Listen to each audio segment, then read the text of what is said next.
میں نے آج کے درس میں جو آیت مبارک تلاوت کی ہے اس کا تعلق سیدنا عثمان بن عفان رضی اللہ تعالی عنہ، آپ 5ویں پشت میں حضور صلی اللہ علیہ وسلم سے نسب میں ملتے ہیں۔ آپ کے والد کا نام عفان اور والدہ کا نام عروہ تھا۔ حضور صلی اللہ علیہ وسلم کا جب اعلان نبوت ہوا تو حضرت عثمان اپنے تجارتی معاملات میں ملک سے باہر تھے۔ وہ فرماتی ہیں کہ میں نے خواب دیکھا کہ خواب میں مجھے یہ آدمی کوئی کہتا ہے کہ یا عثمان جاء النبی بالبرہان، کہ اے عثمان اللہ کے نبی آ گئے ہیں دلائل و برہان کے ساتھ۔ وہ کہتے ہیں میں حیران ہوا کہ اس خواب کا کیا مطلب۔ میں جب واپس آیا مکہ مکرمہ میں، سیدنا ابی بکر صدیق رضی اللہ تعالی عنہ سے میری ملاقات ہوئی۔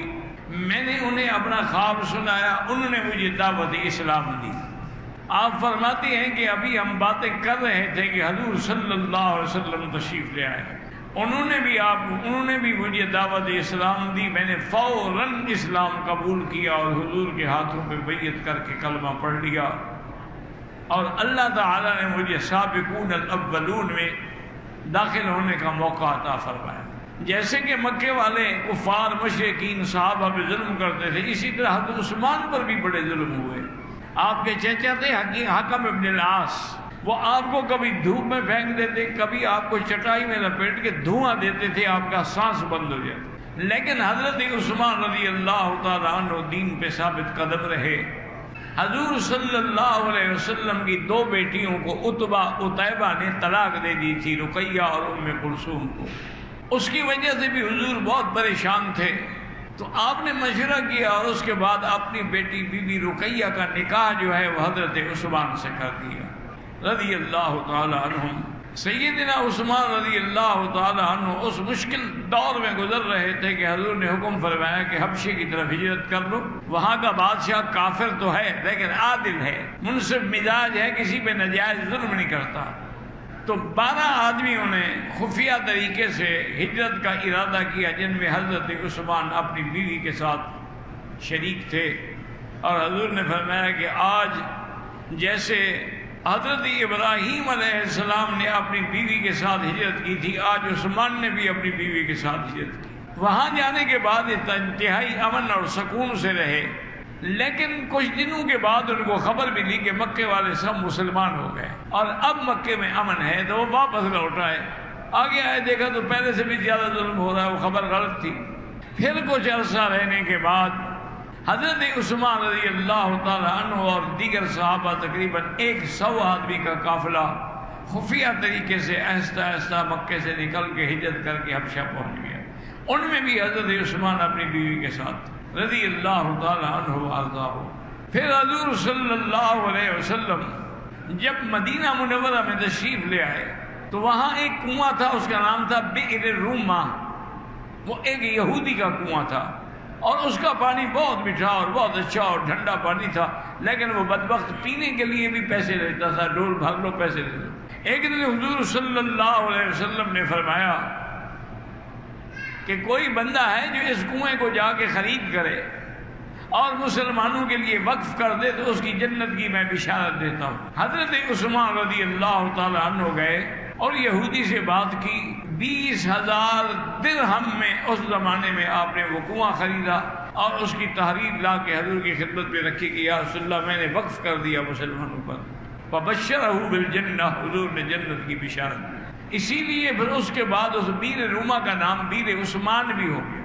کچھ عرصے کے بعد مسجد میں تنگی ہوئی، توسیع کے لیے حضور نے فرمایا کہ کوئی آدمی اگر زمین کا کچھ ٹکڑا خرید کر کے مسجد نبوی کی توسیع کے لیے دے دے تو میں اس کی جنت کی بشارت دیتا ہوں۔ تو سیدنا عثمان رضی اللہ تعالی عنہ نے جا کے وہ ٹکڑا 10,000 درہم میں خریدا اور آگے مسجد کے لیے وقف کر دیا۔ فبشرہ بالجنت، حضور پاک نے آپ کو بشارت دی صلی اللہ علیہ وعلی آلہ وصحبہ وسلم تسلیما کثیرا کثیرا۔ اسی طرح سیدنا علی رضی اللہ تعالی عنہ نے جب بی بی فاطمہ سے نکاح کا پیغام بھیجا فقبلہ رسول اللہ صلی اللہ، حضور نے قبول فرما لیا۔ فرمایا حل عندک شیء، تمہارے پاس کوئی مال بھی ہے کل مہر دینے کے لیے؟ اس نے کہا حضور میرے پاس بس ایک گھوڑا ہے اور ایک زرہ ہے، اور میں گھوڑا تو شکار کا اپنا جہاد کے لیے اپنے پاس رکھو، زرہ بیچ دو اور اس کے جتنے پیسے آئیں وہ بی بی فاطمہ کو حق المہر میں دے دو۔ حضرت عثمان بھی حضرت علی کے پیچھے جا رہے ہیں، حضرت علی زرہ بیچنے کا اعلان کر رہے ہیں۔ حضرت علی رضی اللہ تعالی عنہ سے حضرت عثمان نے پوچھا کہ تم کتنے میں بیچو گے؟ اس نے کہا 480 درہم میں۔ آپ نے کہا یہ 480 درہم لے لو، زرے مجھے دے دو۔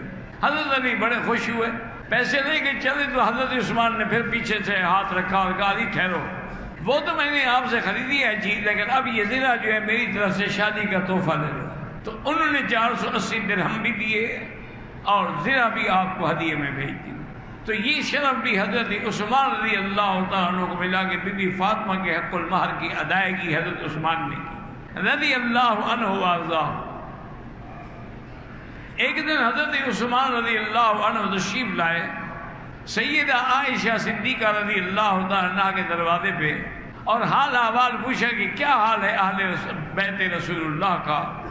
تو بی بی عائشہ نے فرمایا عثمان کیا پوچھتے ہو، 4 دن سے متواتر حضور فاقے سے ہیں اور ہم سب فاقہ سے ہیں، گھر میں کچھ بھی نہیں۔ فبکا عثمان رضی اللہ عنہ، حضرت عثمان رونے لگ گئے، اپنے گھر گئے، غلام کو بلایا اور آٹے کی اور گندم کی اور جو کی بوریاں اٹھائیں، ایک بکرا جو ہے وہ اس کو بھونا اور 300 درہم ایک تھیلی میں ڈال کے حضرت عائشہ کے دروازے پہ آئے اور کہا کہ یہ لے لو، آپ بھی کھائیں اور حضور کو بھی کھلائیں۔ حضرت عثمان چلے گئے، حضور جب آئے دیکھا کہ خوشبو آ رہی ہے گوشت کی اور کھانے کی، فرمایا رسبتم من بعدی شیئا، کوئی چیز پہنچی آپ کو؟ انہوں نے کہا حضور یہ بھنی ہوئی بکری ہے۔ میں کس نے دیا؟ انہوں نے کہا یہ دانے بھی ہیں، آٹا بھی ہے، گندم بھی ہے، کھجور بھی ہے، یہ حضرت عثمان دے کر گئے اور 300 درہم بھی۔ بی بی عائشہ فرماتی ہیں کہ میں نے کھانا رکھا لیکن حضور نے کھانا نہیں کھایا، فوراً مسجد میں تشریف لے گئے۔ مسجد میں جانے کے بعد آپ نے 2 رکعت نماز پڑھی۔ 2 رکعت نماز پڑھنے کے بعد فرفع یدیہ، حضور نے ہاتھ اٹھائے دعا کے لیے، تو دعا میں ہاتھ اٹھانا بھی ثابت ہے۔ اور اس کے بعد دعا کی کہ اللہم انی رضیت عن عثمان فرض عنہ، یا اللہ میں عثمان سے راضی ہو گیا، آپ بھی راضی ہو جائیں۔ اس کے بعد گھر تشریف لائے اور کھانا تناول فرمایا۔ تو یہ خدمت کا موقع بھی حضرت عثمان کو ملا۔